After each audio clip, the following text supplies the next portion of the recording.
Hi everyone, ఈరోజు మనం Git గురించి తెలుసుకుందాము ఈ వీడియోలో. ఇక్కడ గిట్ అంటే వర్షన్ కంట్రోల్ సిస్టమ్. ఈ వర్షన్ కంట్రోల్ సిస్టంలో ఎలా వర్క్ ఉంటుందనేటటువంటిది ఈ వీడియోలో మనం చూద్దాము. ఇక్కడ మనకు 3 స్టేజెస్ ఉంటాయి. అవి ఏంటంటే ఫస్ట్ వన్ వచ్చేసి వర్కింగ్ ఏరియా, అలాగే second one staging area and local repository. ఇక్కడ గిట్ హబ్ ఆల్రెడీ ఒక వీడియోలో చూసాము.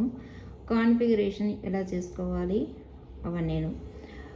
దాని తర్వాత మనం ఒక ఫైల్ని క్రియేట్ చేసుకోవచ్చు, లేకపోతే ఏదైనా ఆల్రెడీ ఉండే ఫైల్ని చేసుకోవచ్చు.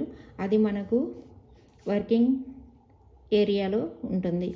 ఈ వర్కింగ్ ఏరియాలో ఉండేటటువంటి దాన్ని మనం ఈ ఫైల్ని స్టేజింగ్ ఏరియాకి తీసుకెళ్ళాలి.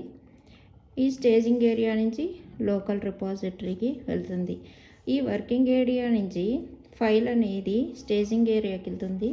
ఇక్కడ మళ్ళీ ఏదైనా చేంజెస్ కావాల్సి వచ్చినప్పుడు, లేకుంటే మోడిఫికేషన్స్ చేయాల్సి వచ్చినప్పుడు మళ్ళీ దీనిని వర్కింగ్ ఏరియాలోకి తీసుకొని వర్క్ చేస్తాము. ఇదంతా కరెక్ట్గా కంప్లీట్ అయిన తర్వాత మనం లోకల్ రిపాజిటరీలో సేవ్ చేసుకుంటాము. ఇక్కడి నుంచి మనం రిమోట్ రిపాజిటరీకి పంపిస్తాం. ఈ రిమోట్ రిపాజిటరీ ఏంటంటే గిట్ హబ్ ఉంటుంది. ఇక్కడ గిట్ హబ్. ఈ లోకల్ రిపాజిటరీకి రిమోట్ రిపాజిటరీకి ఉండే డిఫరెన్స్ ఏంటంటే, లోకల్ రిపాజిటరీలో ఇక్కడ ఫైల్ సేవ్ అయినా కూడా ఎప్పుడైనా తీసుకొని మనం వర్క్ చేసుకోవచ్చు.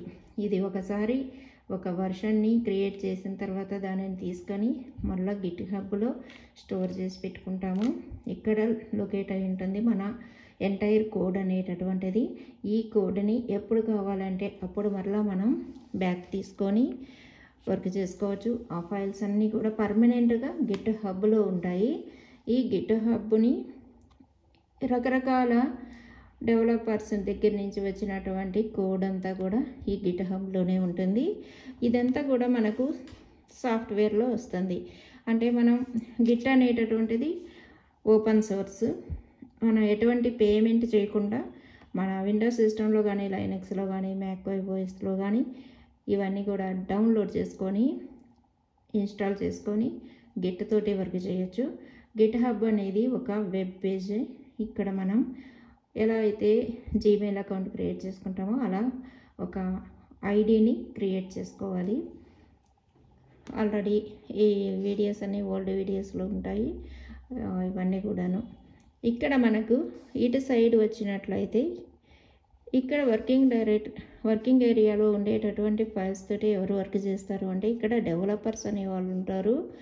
ఈ డెవలపర్స్ ఈ కోడ్ని డెవలప్ చేస్తూ ఉంటారు. మోడిఫికేషన్స్ వచ్చినప్పుడు మోడిఫై చేస్తూ ఉంటారు. ఇది డైలీ జరిగేటటువంటి గిట్లో వర్క్.